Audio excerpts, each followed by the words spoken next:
नमस्कार। मैं आपके सामने जो हाजिर हुआ हूँ, मैं राजस्थान के मुख्यमंत्री श्री अशोक गहलोत साहब का काम कुछ आसान करना चाह रहा हूँ और इसीलिए आपके सामने आया हूँ। तो आप सब लोग भी मेरी मदद कर सकते हैं इस पूरे काम के लिए। आप सब लोग जो अभी मैं बोल रहा हूँ इसको अगर शेयर कर देंगे तो मेरे लिए आसान होगा और अशोक गहलोत साहब की मदद भी हो जाएगी। मैं जहाँ रहता हूँ, जिस सोसाइटी में रहता हूँ, वहाँ पर पिछले 2 दिनों में कई सारे सिविल वर्दी में, हो सकता है पुलिस वाले हों, इंटेलिजेंस वाले हों या कोई गुंडे बदमाश हों, वो मेरे सिक्योरिटी गार्ड से और इन सब से लगातार पूछताछ कर रहे हैं और मेरे बारे में जानना चाह रहे हैं। तो मैं, अगर मान लो मुख्यमंत्री के यहाँ से निर्देश है उनको या डीजीपी के यहाँ से निर्देश है, तो उनको इतना परेशान होने की ज़रूरत नहीं है। मैं बस इतनी सी मदद करना चाहता हूँ मुख्यमंत्री जी की, कि अगर वो परेशान हो रहे हैं तो परेशान होने की ज़रूरत नहीं है। जो लोग मेरे से पूछना चाहें मेरे बारे में, मेरे से ही पूछ लीजिए। आप मेरे पड़ोसियों से या मेरे सिक्योरिटी गार्ड से पूछेंगे तो मुझे नहीं लगता कि इससे का कोई ज़्यादा फायदा उनको होने वाला है, क्योंकि उनको आसानी इसलिए होगी। पिछली बार, पिछले कार्यकाल में जो इन्होंने मुकदमे दर्ज किए थे, उसी समय हमारे मुख्यमंत्री ने एनआईए से भी मेरी जांच कराई थी। आपको सुनकर आश्चर्य होगा कि भारतीय सेना की इंटेलिजेंस विंग के बहुत सारे लोग मेरे बारे में पूछताछ और ये सब चीज़ें करके गए थे। चूंकि उनमें से कोई बड़े अफसर मुझे जानते थे, तो उन्होंने डायरेक्ट ही मुझे फ़ोन कर कहा कि ये कुछ सवाल हैं हमारे एनआईए से पूछे गए हैं, आप बताइए। इसके अलावा एक इंटेलिजेंस विंग होती है, एक पुलिस, लोकल पुलिस होती है, और एक सेंट्रल आईबी होता है। इन सब ने पूछताछ की और आपको आश्चर्य होगा सुनकर के, एनआईए से जांच जो है मुख्यमंत्री पिछले कार्यकाल में करवा चुके हैं। तो ये जो लोग पूछताछ कर रहे हैं उनके लिए आसान होगा कि वो डायरेक्ट मुझे ही पूछ लें। मेरे सिक्योरिटी गार्ड से या मेरे पड़ोसियों से या मेरी सोसाइटी में पूछने से उनको कोई ज़्यादा लाभ नहीं मिलेगा। और भी उनको और आसान तरीका चाहिए तो वो उनकी जानकारी के लिए कि पिछले पूरे भाजपा कार्यकाल में सीएमओ के विजिलेंस शाखा में मेरी एक फाइल खोली थी बीजेपी ने। आप उस फाइल में भी कुछ पुराने जो झूठे मुकदमे मेरे खिलाफ दर्ज हुए थे वो भी उन्होंने इकट्ठे किया। हालांकि 5 साल में उनको कुछ भी नहीं मिला। आप भी 3 साल से कोशिश कर रहे हैं और मेरा फ़ोन भी आपने सर्विलांस पे रखने की कोशिश की होगी, किया ही होगा और किया ही है, सबको पता ही है। तो वो वहाँ से भी मुझे लगता है आपको कुछ नहीं मिला। तो गहलोत साहब, आप ये इतनी एक्सरसाइज करके इन पुलिस वालों का या इंटेलिजेंस वालों का या आपके संपर्क में जो सिविलियन है या गुंडे बदमाश जो संपर्क में, उनको आप लगाने के बजाय आपको मैं ही बता देता हूँ ना क्या चाहिए मेरे बारे में जानकारी। वर्ष 2010 में आपने मुकदमे जो दर्ज किए थे झूठे, जिनको आपने खुद ने ही रिपोर्ट में कहा झूठे दर्ज हुए हैं, याद कीजिए। आपने हाई कोर्ट में और नेशनल ह्यूमन राइट कमीशन में जो जवाब दिया उसमें आपने कहा है सारे 100% मुकदमे झूठे थे। उसी दौरान आपने मेरे से जुड़े हुए मेरे परिवारजनों के सबके बैंक खाते सील किए थे और उन बैंक खातों को इनकम टैक्स ने खोला था। 1 रुपया भी पेनल्टी मैंने जमा नहीं कराई उसमें, क्योंकि पेनल्टी बनती ही नहीं थी। वो जो सारी चीजें, इनकम टैक्स रिटर्न वगैरह सब बिल्कुल कंप्लीट थे, 1 रुपया भी पेनल्टी नहीं बनती थी। फिर भी मैं चाहता हूं कि आप जरूर जांच कराइए, और आप जितनी जांच कराएंगे और उससे निश्चित रूप से मुझ में निखार ही आएगा और मुझ में संघर्ष करने की क्षमता और बढ़ेगी। और मेरे जैसे अन्य लोग जो है, जो कहीं ना कहीं जागरूकता का प्रकाश फैला रहे हैं, उनमें भी संघर्ष करने की क्षमता बढ़ेगी। मैं आपके सामने जो लाइव आया हूं, यह अशोक गहलोत साहब का काम आसान करने के लिए आया हूं।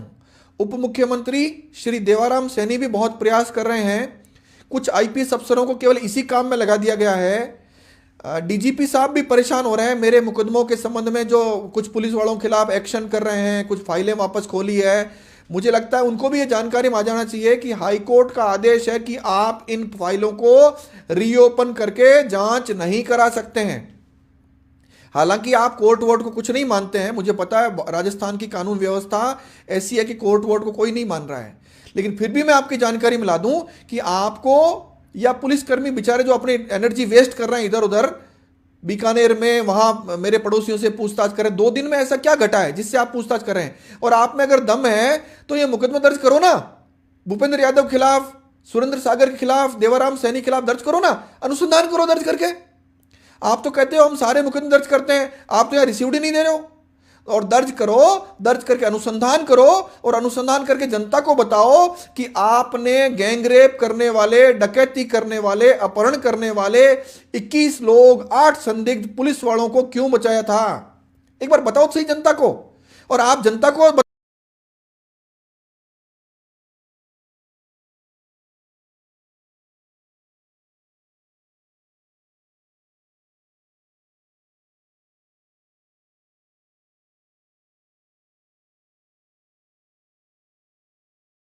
ठीक करें, मेरे जो एनर्जी खराब कर रहे हैं उनकी एनर्जी बच जाएगी।